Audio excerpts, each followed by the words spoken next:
Welcome to Thoughts on the Market. I'm Daniel Blake from Morgan Stanley's Asia and Emerging Market Equity Strategy team, along with my colleagues bringing you a variety of perspectives. Today, I'll discuss whether US macro resilience is too much of a good thing when it comes to its impact on Asia's equity markets. It's Friday, 19th of April at 10 a.m. in Singapore.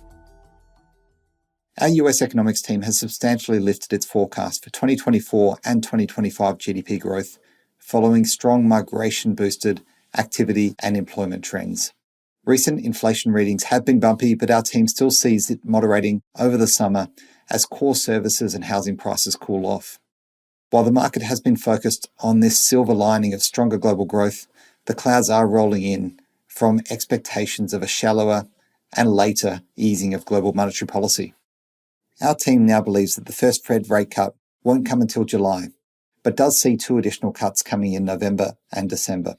We've made similar adjustments in our outlook for Asia ex-China's monetary policy easing cycle, seeing it coming later and shallower. Meanwhile, in Japan, our economists now expect 2 further hikes from the Bank of Japan in July this year and again in January next year, taking policy rates up to 0.5%. But how does all this leave the Asia and EM equity outlook? In a word, mixed. We see this driving more divergence within Asia and EM, depending on how exposed each market is to stronger global growth, a stronger US dollar, or impacted by higher interest rates. On the positive side, Taiwan, Japan, Mexico, and South Korea have the most direct North American revenue exposure. And for Japan, the strong US dollar is also positive through the translation of foreign revenues back at this historically weak yen. However, in the short run, we do need to be mindful of any price momentum reversal, as April is normally seasonally weak, and we do see dollar yen approaching 155, so any FX intervention could sharpen a price momentum reversal.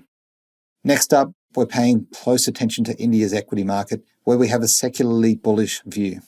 India has remained resilient to date, consistent with our thesis that macro stability has become a key driver of the bull market. And this is in sharp contrast to prior cycles. For example, during the taper tantrum of 2013, where India saw a sudden and sharp bear market as Fed expectations shifted.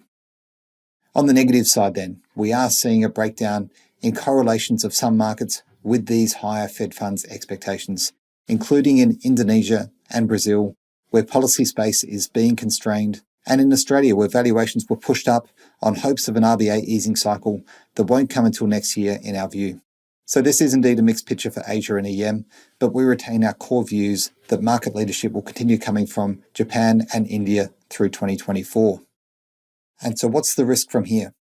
The larger risk to Asia and EM markets, we think, comes from an even more inflationary and hawkish scenario where the Fed is forced to recommence rate hikes, ultimately bearing the risk of driving a hard landing to bring inflation back to target. In this scenario, we could see a pivot in leadership away from markets with high US revenue exposure, such as Taiwan and Japan, towards more domestically oriented and resilient late cycle markets, such as in emerging ASEAN and potentially China and Hong Kong, if additional stimulus is forthcoming there. Thanks for listening. If you enjoyed the show, please leave us a review wherever you listen to podcasts and share thoughts on the market with a friend or colleague today. The preceding content is informational only and based on information available when created. It is not an offer or solicitation, nor is it tax or legal advice. It does not consider your financial circumstances and objectives and may not be suitable for you.